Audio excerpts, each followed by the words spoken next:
Enchiladas de Suelo translates to enchiladas from the floor. I know it's crazy. I had never heard about the enchiladas de Suelo until I went to Sinaloa. So to begin with, you have to make the enchiladas de Suelo sauce. The water is already boiling. I have 5 ancho chiles that I already stemmed, a very ripe Roma tomato, a garlic clove.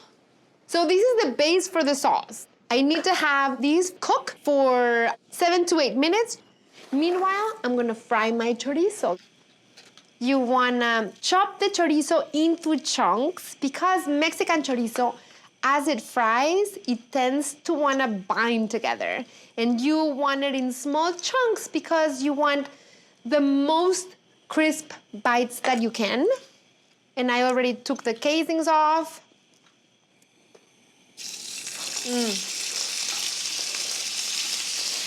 And as I let my chorizo fry, I'm going to make my sauce. So we have my blender here. I'm gonna add a tablespoon of white distilled vinegar, a tablespoon of chopped white onion, a teaspoon of dried oregano, a teaspoon of salt, and I'm adding a little pepper. And now I'm going to add the tomato. The skin is coming apart, so you know it's very cooked and very mushy. Then I'm adding the 5 ancho chiles, the garlic clove, and I'm adding a cup from the cooking water, which has a lot of the flavor and the color from the ancho chiles.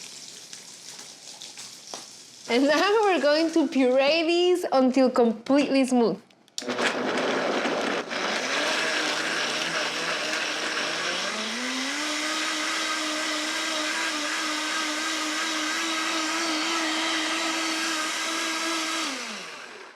Oh, and it smells so nice. It smells so good. And I'm gonna pour the sauce right in the pan where I cook the chorizo because I have that rendered chorizo fat and flavor, and we can't let that go to waste.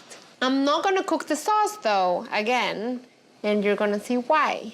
One of the crazy things about this enchilada is not only the way it's built, but how many vegetables it has. I have a pound of zucchini that I sliced, and I'm going to add a little bit of salt into the cooking water where the ancho chiles and the tomato cooked, just because I don't wanna have this water go to waste, but you could blanch these in any salted boiling water. I just wanted the zucchini to change from raw to barely cooked. And now they won't taste raw, but they will have so much crunch. And I'm gonna add oil to about 1/4 to 1/2 inch depth because we're gonna do something crazy with these enchiladas. We grab a corn tortilla, and instead of heating the tortilla first, you soak it in the sauce. Completely drench it in the sauce. And then passing them through really hot oil.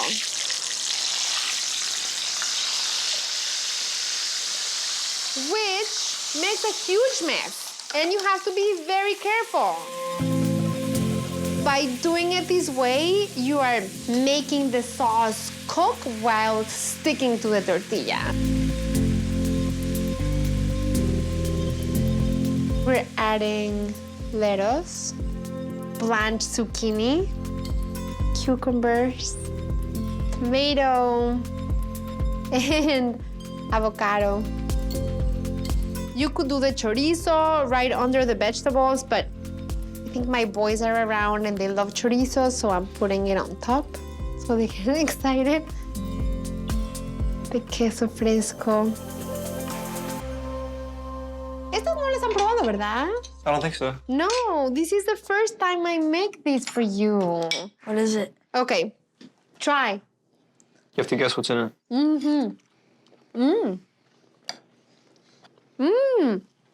Mmm. Mmm. It's like a flavored tortilla. Yeah.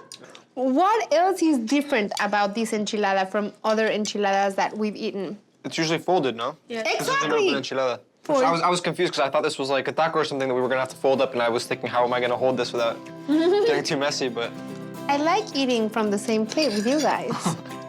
well, Juju takes over though. See, you have to hurry, Sammy. I know. Or he's gonna eat it all. finished the whole one. Juju just ate one. I want to make you another one.